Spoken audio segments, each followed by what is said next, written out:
Hey everybody, and welcome back to the internet. We've got the question of the day as promised, which is, what's the most awkward situation you've ever been in? So get ready for some cringy stories coming tonight. My ex-wife later came out as lesbian, and we divorced. Years later, I went to her wedding, where she married her now wife, which was one of my ex-girlfriends. Wow, you must have been pretty bad if you turned not one, but two girls lesbian after being with you. Last summer, my wife and I were browsing for random crap in Pier 1. I'm wandering around the store aimlessly and see my wife kneeling down inspecting some merchandise on the bottom shelf. I approach her from behind, slightly tap the top of her head, and go, boop. It was not my wife, just someone who looked almost exactly like her from the back. She looks up at me and all I managed to say was, "Oh, I thought I was married to you, sorry." Never go up behind people you think you know out in public. I once followed a man out of a grocery store, across a small parking lot, and tried to get in his car with him because I thought it was my dad. I didn't figure out my mistake until I saw him look across the top of the car at me, trying to get into the passenger side, with a super confused look on his face. Cue my actual dad running up breathlessly, waving his hand and yelling at me. I mean, I have made the mistake of accidentally walking to the wrong car in the parking lot, but never, followed someone there. When I was a kid, my family's van broke down, so we all had to squeeze into my dad's tiny car to go to a funeral. Anyways, my older sister had to sit on my lap. Yep, you guessed it. I got a boner, and she freaked out and started screaming. Man, we've come across a lot of incest stories on this channel lately. One time in college, I snuck into my RA's room and hid under the blankets on his top bunk.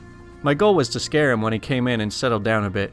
He ended up coming in with his girlfriend and began making out with her. After a good couple moments, I jumped up and ran out. No saving it. Man, you can't wait on those things. You gotta just jump as soon as they come in. I was at a funeral for one of my husband's relatives. On my way in, an employee at the funeral home asked me when I was due. I wasn't pregnant, but I am fat and was wearing an Empire waistcoat, so I wasn't offended. As I signed the guest book, I corrected her and tried to defuse the situation with a joke about burning that coat later. But she just wouldn't stop.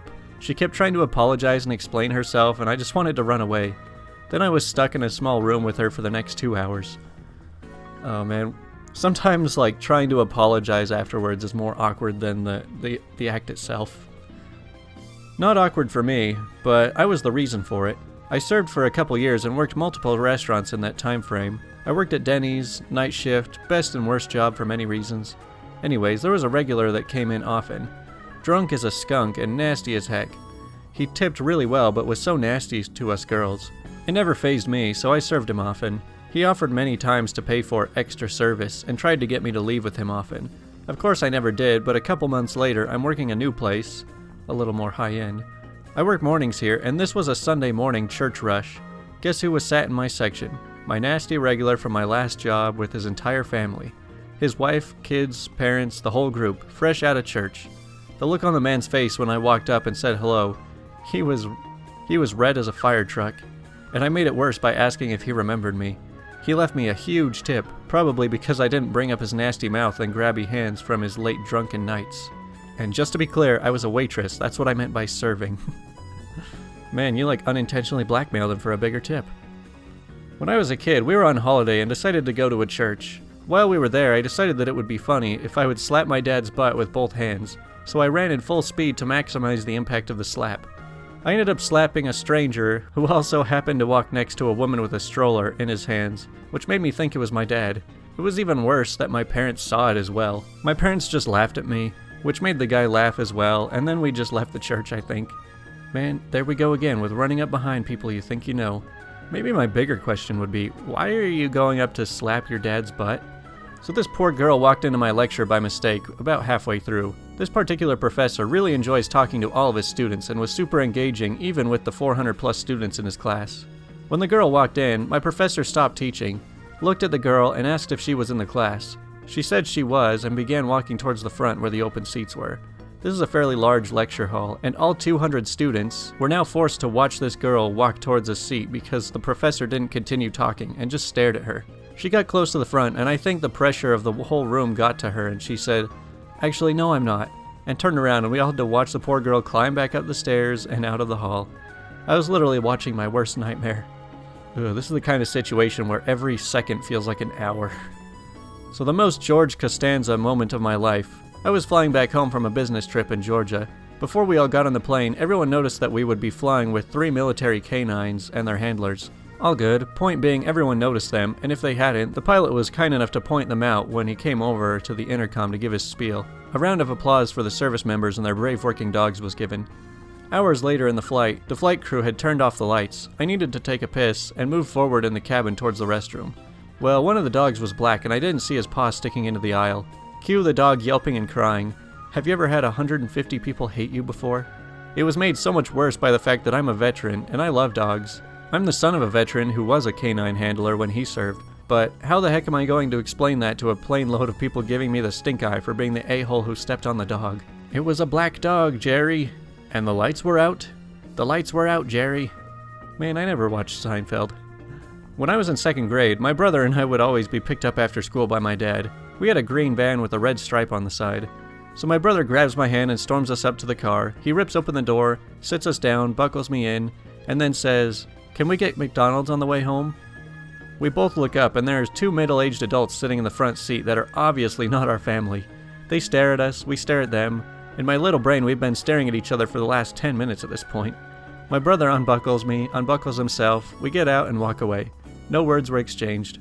We then checked who was in the car before getting in from that point forward. Okay, that'd be pretty awkward. A gentleman was outside the hotel smoking in his holy jogging pants.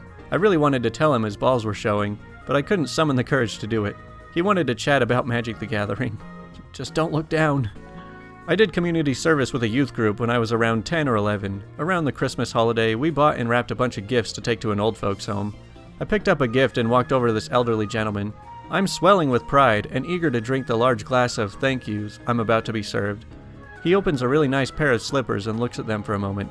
"What the heck am I supposed to do with these?" "You put them on your feet," I delightfully exclaim. "I haven't had feet since Vietnam."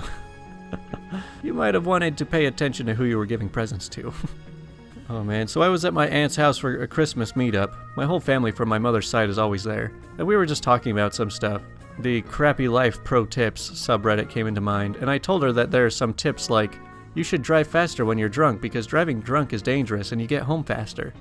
I was laughing, she just sat there looking at me like frozen, and then told me with her voice breaking, "That would be funny, but did you know that one of my best friends died 2 months ago because he was driving drunk and he was too fast?" Then she started to cry. I really wanted to stop existing at that moment, trust me. Man, I hate that. It only takes one bad joke around the wrong person to just completely ruin a moment.